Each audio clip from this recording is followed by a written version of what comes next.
Hey everybody, this is Delano again, and yeah, just coming from work. I'm tired. Yeah, that's just how Monday is for you. This is Car Talk 1, and when I have Car Talk videos, basically I'm going to be talking about cars in general. It doesn't matter whether they're new, they're old, it's just going to be basically a simple topic, and I'm going to elaborate on it thereafter. So, this first one here, I really wanted to get into this for a while now. So this is usually something that I've been noticing recently, and it's been are domestics the new imports? When I say that, a lot of people might take it out of context, like, how are you gonna, use those two in the same sentence where they're not really against each other, but they're basically, complementing each other. But when I say that, it's because these newer models that are coming out, specifically the sport models, they're really appealing to people in my current generation, people from the mid to late 80s, around that generation.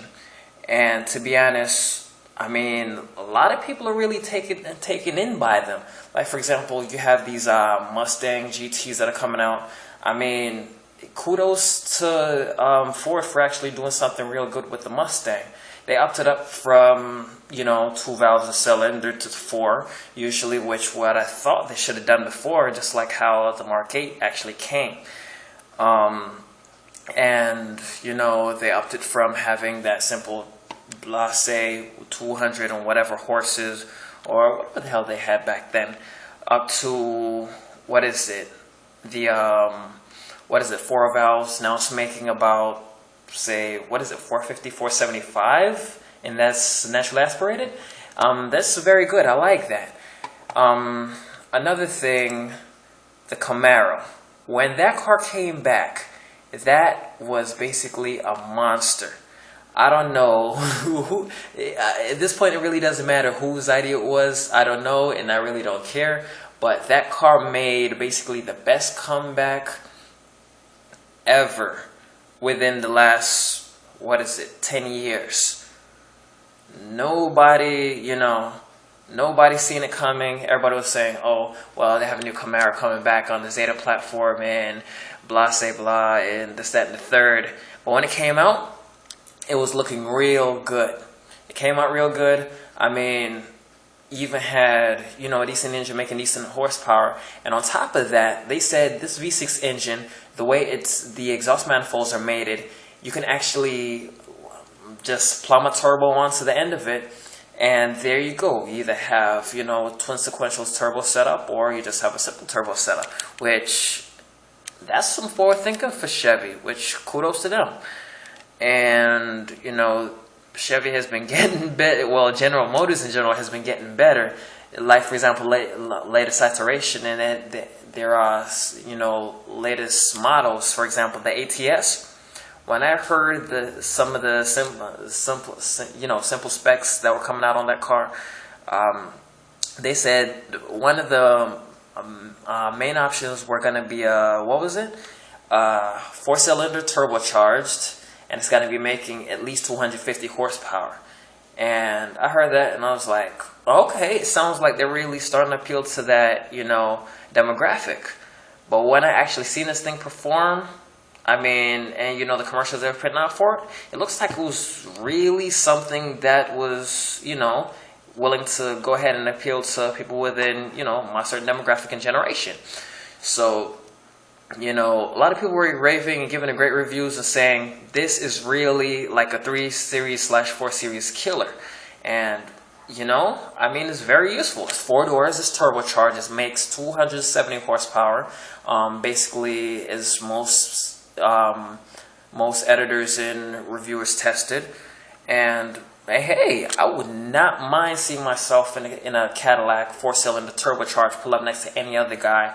And simple drop, maybe some aftermarket wheels or whatnot. And then on top of that, I can tell you right now, Hennessy is gonna, put his touch on it.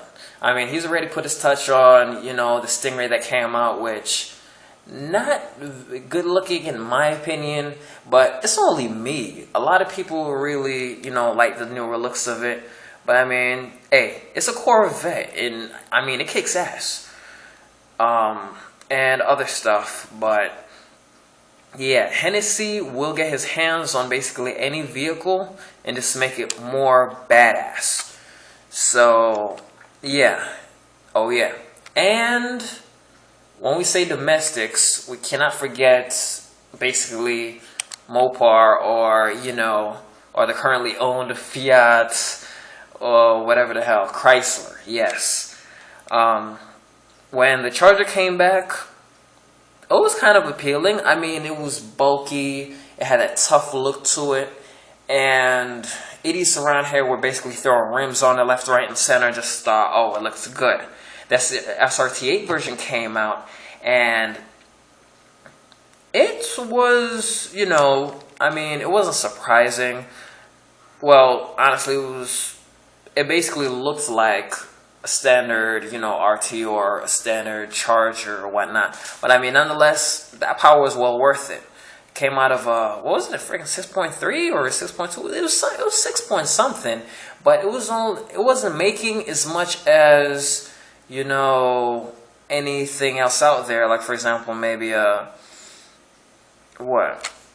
maybe any Mustang at the time when it came back out. I don't know. Really kind of vague right now, but it was appealing. It was appealing streetwise, but performance-wise, not a lot of people really wanted it. Most people were turned more towards this. Well, could I say older brother or sister or whatever, the Challenger, because it's a two-door coupe. It's more appealing based on the fact that it's two doors. And I mean, it just looks better. And plus, I like the fact that they incorporated early Challenger/Charger styling to it.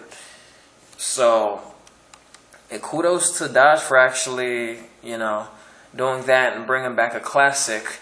And actually kind of making it better in a way. And making it also appealing to younger people. I mean, I don't really see a lot of older people driving a Challenger that much anyway. I mean, hell, you probably see them in a Chrysler 300 or whatever, which, whatever.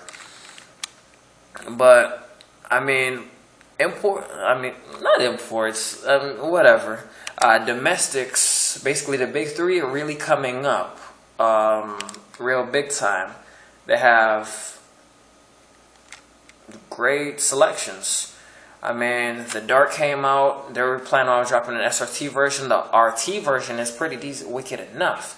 Because I think, what is it? The same engine maybe as the Fiat 500, I believe? It was something like that. But, yeah. It was, the RT came out. It was 1.3 inline-4 turbocharged. I think same as the Fiat 500.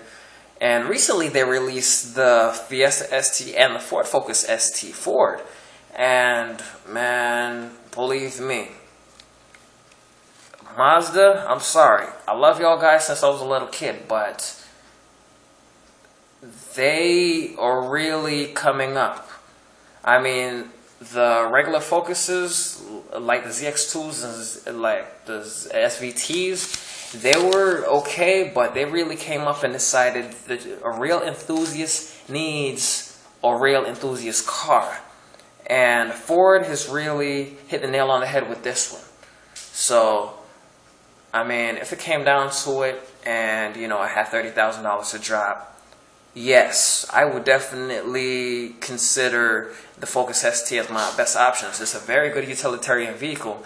And I mean, yeah, some people would say, hey, why don't you get some other import? But I say, why not go ahead and try, one of the best great compacts to come out of a domestic dealership since maybe the GLH Omni, which not a lot of people remember because, hell, that was probably, what was that? I think that was before me, but that's not even important. That's for some other time.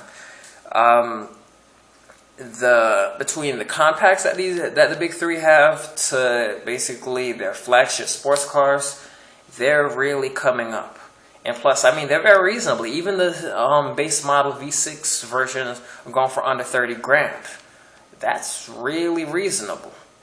So there's really nothing much I can say other than whatever you guys are doing, keep the same people you have and just continue improving up on what you're doing. Because, hey, if you have this kind of positive feedback, plus you also have some of the best tuners within the country also working their magic on your vehicles, I mean, why not continue what you're doing? You're doing a great job, and, you know, only thing you can really do is go ahead and improve up on it. So, this is Delano's Thoughts, Car Talk 1. You know just how it goes. One love.